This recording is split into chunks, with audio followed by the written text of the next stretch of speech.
births nearly tripled, from 8 to 23%. I'm a divorce attorney. I've been practicing for over 20 years. I began in Los Angeles, but I've owned my firm in Nevada since 2001. My firm has a particular subspecialty, men's rights. My 9 female employees and I specifically represent men in divorce and custody battles. In my practice, we've represented over 2,000 men, 650 of whom are fathers.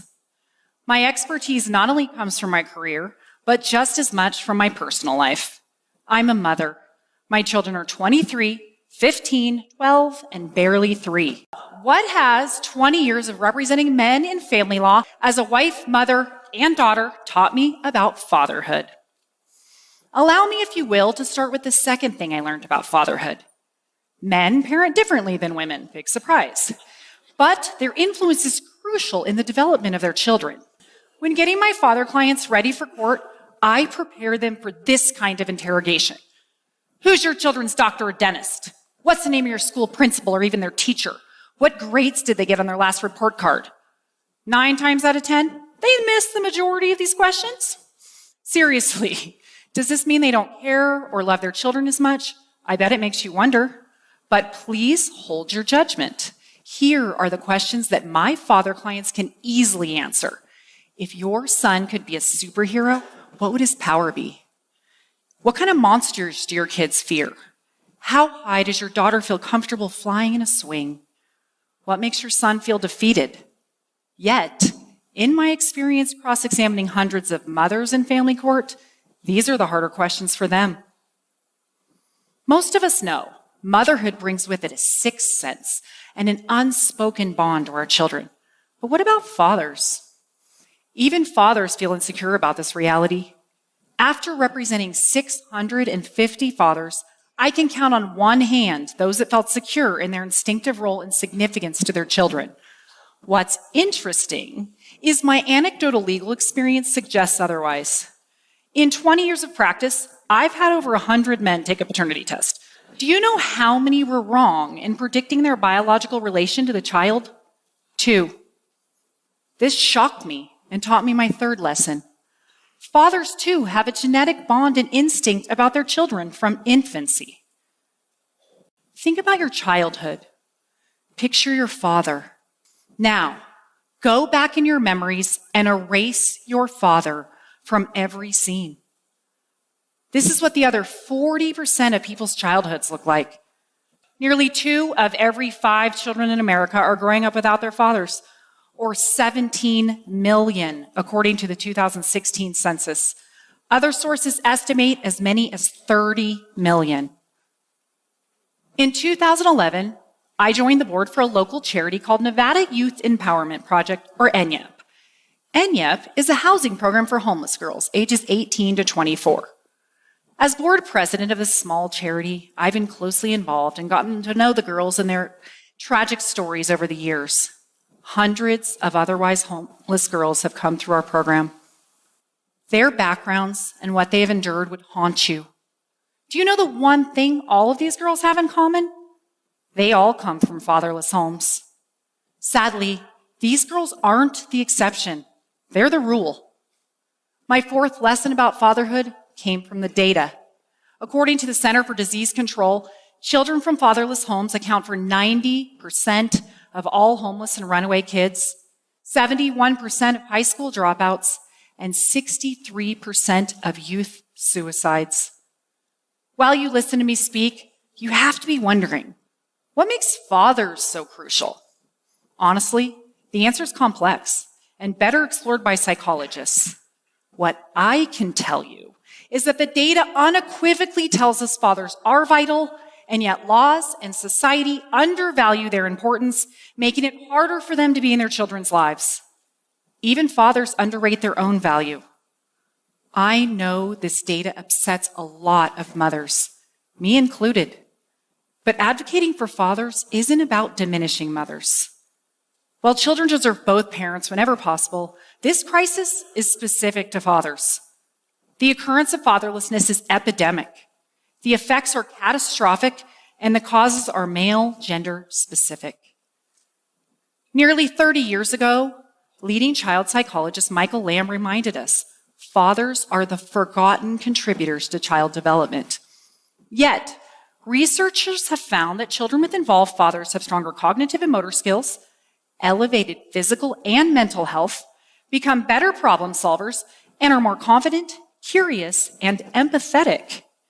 Sadly, we've had this data for 30 years, and fatherlessness has only continued to rise during this time. The main contributors to fatherlessness are divorce and out-of-wedlock births. Every 13 seconds, someone in America gets divorced. That equates to almost 2.5 million divorces a year. Currently, more than 40%, or 1.5 million babies, are born out of wedlock each year in the US.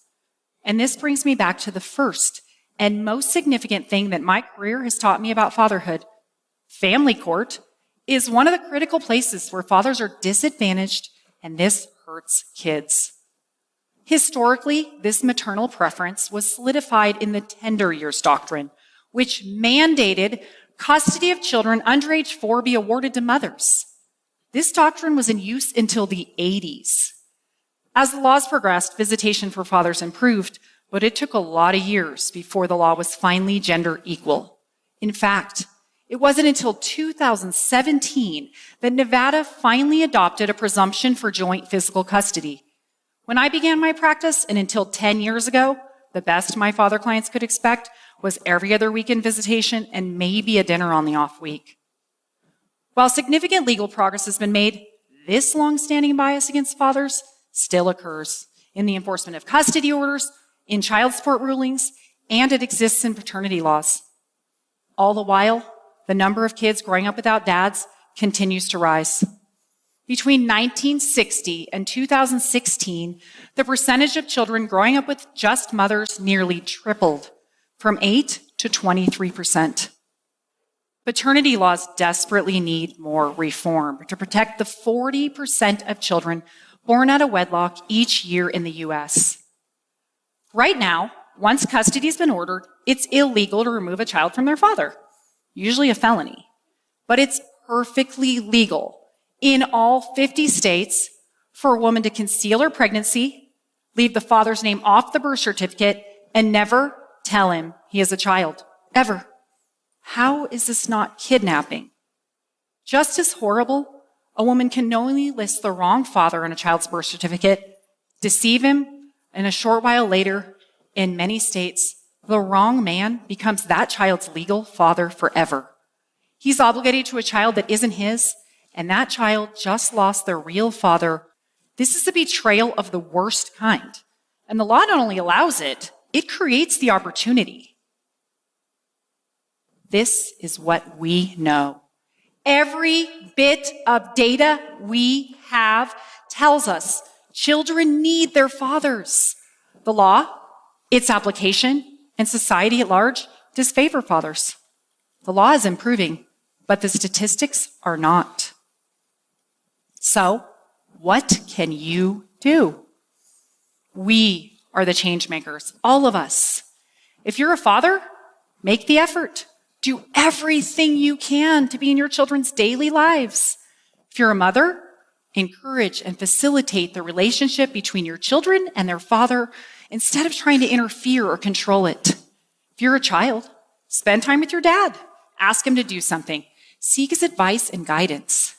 If you're an employer, grant the fathers you employ the ability to be at their children's events, to help in their schools, to take sick days to care for their kids. If you work in the legal field, help us continue to progress, change the laws, and ensure that they're enforced to protect fathers and their children. The importance of this pursuit cannot be overstated. The fate of nearly half of America's children depends on it. I'd like to close by asking all of you to do one final thing. Please stand if you are able, or raise your hand.